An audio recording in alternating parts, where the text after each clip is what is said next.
দীর্ঘদিন ধরে করের চাপ, নীতি সহায়তার ঘাটতি এবং বিনিয়োগ বান্ধব পরিবেশের অভাবে এই খাত ধীরে ধীরে স্থবিরতার দিকে অগ্রসর হচ্ছে। ফলে একটি সম্ভাবনার খাত আজ মারাত্মক ঝুঁকির মধ্যে অবস্থান করছে।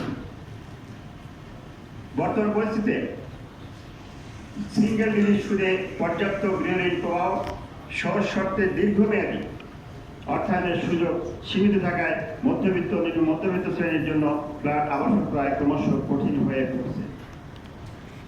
একই সঙ্গে নির্মিত ফ্ল্যাট বিক্রি না হয় ডেভেলপমেন্টের মূলধন আটকে যাচ্ছে। ব্যাংক ঋণের চাপ বাড়ছে, নির্ধারিত সময় প্রকল্প হস্তান্তর ব্যাহত হচ্ছে। এর ফলে ক্রেতা এবং ডেভেলপারদের মধ্যে আস্থার সংকট তৈরি হচ্ছে। প্রিয় সাংবাদিকবৃন্দ, আমরা বিগত 2 থেকে 2.5 বছর পার করেছি। এর মধ্যে আমরা জানি একটা সরকার বিদায় নিয়েছে, মধ্যবর্তী অন্তর্বর্তী সরকার ছিল এবং বর্তমান জনগণের দ্বারা নির্বাচিত গণতান্ত্রিক সরকার আসছে। এই যে বারবার প্রশাসনিক পরিবর্তনের ফলে প্রশাসনিক ধারাবাহিকতার পরিবর্তন ও নীতি নির্ধারণের অস্থিরতার বিনিয়োগ পরিবেশকে আরো অনিশ্চিত করেছে।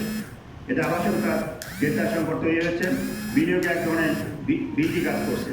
পাশাপাশি ব্যাংকিং খাতে তারল্য, অর্থ পাচার সংক্রান্ত চাপের প্রভাব এই খাত স্থবির হয়ে পড়েছে।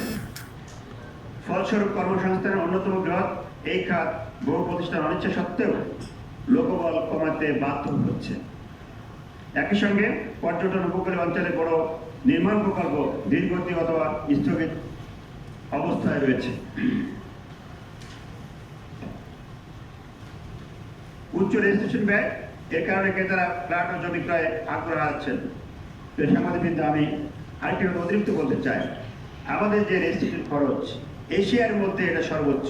আপনারা তথ্য গুগলে সার্চ দিয়ে দেখতে পাবেন। এত বেশি রেজিস্ট্রেশন খরচ কিন্তু আর কোথাও নাই।